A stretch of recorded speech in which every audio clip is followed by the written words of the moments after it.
semi final হয় না final হয় আমি একো নাজানো মুঠতে 2024 আমাৰ বিপিএফ দল জিকাটো খাটাং একদম চিয়ৰ আৰু প্ৰমোদ বড়োৱে আজি যিখিনি কাম কৰি আছে জিৰ' একদম জিৰ' একো কাম কৰা নাই সি অকল পইচা খাৱাৰ ধান্দাত কাম কৰি আছে আজি আপোনালোকে দেখিছে বহুত বড়ো মহিলা আই মাতৃসকলে আমাৰ ওচৰত কমপ্লেইন দিছে আমাক একো দিয়া নাই বুঢ়ী পেঞ্চন দিয়া নাই অৰুণোদয় স্কিম দিয়া নাই ইহঁতৰ ইউপিপিএলৰ মানুহে একজনে 2টা 3টা স্কিম লৈছে বুলি এনেকুৱা কমপ্লেইন দি আছে মুঠতে অকল বড়োৰ কথা নহয়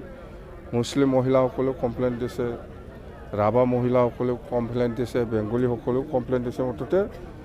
ইউপিপিএল চৰকাৰে আজিৰ দিনত কোনো জাতি জনগোষ্ঠীৰ একো কাম কৰা নাই জিৰ' মইতো এইটো আজিৰ কথা নহয় বহুত দিনৰ পৰা কৈ আছে প্ৰমোদ বড়ো আজিৰ দিনত অকল 3টা স্কিমহে লাঞ্চ কৰি আছে বিটিচি অঞ্চলত আৰু বেলেগ স্কিম নাই ৰাস্তা বনোৱা দলং বনোৱা হস্পিটেল বনোৱা স্কুল কলেজ বনোৱা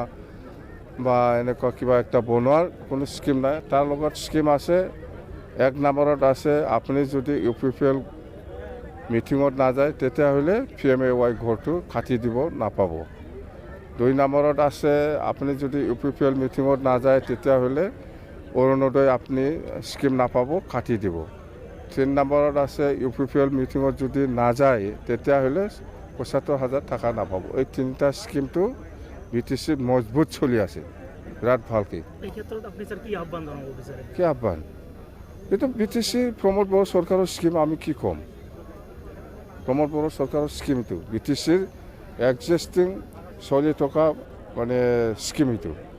এই 3টাটো হ'ল স্কিমৰ নাম তো চৰকাৰৰ অহাৰ পৰে আমাৰ বিপিএফ দলৰ বা বিপিএফ দলৰ যিটো চৰকাৰ হ'ব প্ৰথমত মাটি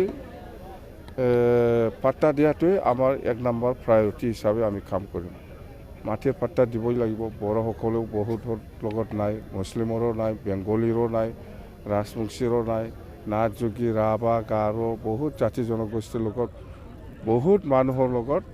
মানে মাটিৰ পাট্টা নাই এই মাটিৰ পাট্টাটো আমি 1 নম্বৰ প্ৰায়ৰিটি হিচাপে চৰকাৰ অহাৰ লগে লগে আমি কাম কৰিম